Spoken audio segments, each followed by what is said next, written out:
Shalom and welcome to Challenging Torah, a project of the Malibu Jewish Center and Synagogue.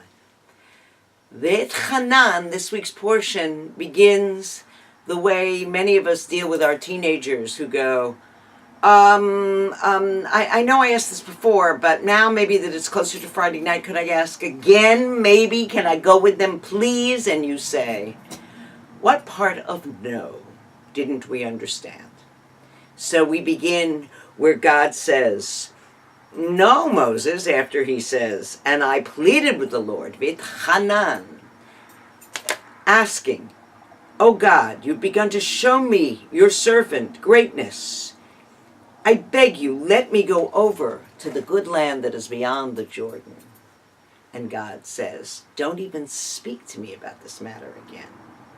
And so all of us face that moment, whether it's when we're dying and we won't get to see the wedding of our grandchild, or whether we just want that new job to happen. Sometimes the answer is no. And when the answer is no, we need to accept it, absorb it, and be as gracious as Moses, who then stretches out his hands and does give his blessing to Joshua. As the retiring rabbi, I would love to see a bunch of things happening here. Maybe I could just stay until the 6th grade because I'm really into those kids. Become bar mitzvah, and the answer is no, because there is a flow of life, and even Moses cannot stop that flow. We're ready to enter the promised land. This is a group of people who were not the people who stood at Sinai, who did not cross from slavery to freedom, who only have stories of their parents who mostly grumbled through the desert. They're not all that secure and ready. And Moses says, okay, I'm not going to enter with you. Let me give you the toolkit. Here's the package, the little backpack that you need to take with you. And this portion, if we have one portion that we, Xerox and carry or stream into our phones, is this one. Because the portion contains the 10 Commandments, the Shema, the V'ahavta, and a warning not to get too comfortable with your prosperity. You don't really need much more. And so the 10 Commandments, which this is of course a repeat from the time in Exodus 20. Now in Deuteronomy there's some slight changes, but mostly, again, the first 3 commandments remind you, I am the Lord your God who brought you out of the land of Egypt. Even if you weren't standing there, now you are the children who inherit this story. Do not take my name in vain. We look at congressional hearings, court cases. There's a difference between when we're just appearing or when we are called before a committee and swear on a Bible that we are telling the truth, right? You don't take God's name in vain. Be careful before you lift your hand.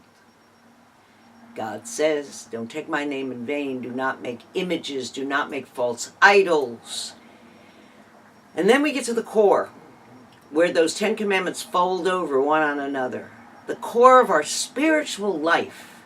And it isn't the sitting on the mountain and breathing and feeling God within us. It is 2 things. Honor your father and your mother, and keep Shabbat. That's the essence. You want to live a spiritual life, do those both things. And we go, oh, honor thy father and mother. Notice it doesn't say love. Here, we will be commanded to love the Lord your God with all your heart, soul, and might. But your parents, you are to honor them. There's a wonderful story in Kiddushin 31 in the Talmud that says, it happened there was once a young man who fed his father fattened chicken. But when his father asked where they came from, the son replied, oh man, shut up and eat. Even dogs shut up when they eat. And thus, the young man provided plenty for his father. But he did not inherit a portion in paradise because he didn't honor him.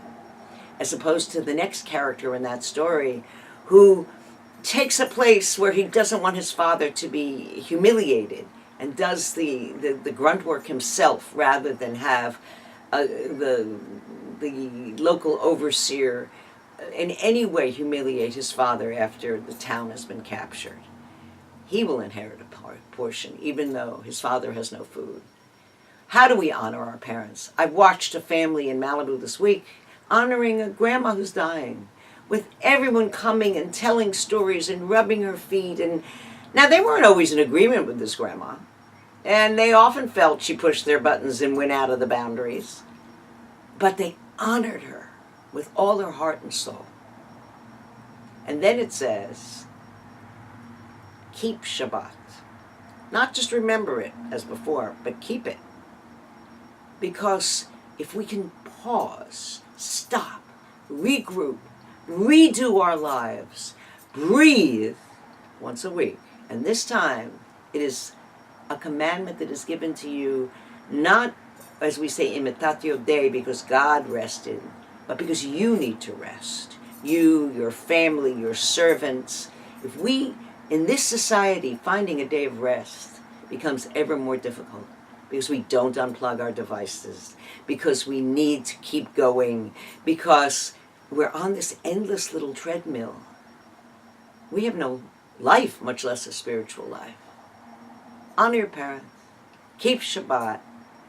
Keep your word, and you shall not bear false witness against your neighbor. The last 4 or 5 commandments really are about how do we keep our society together.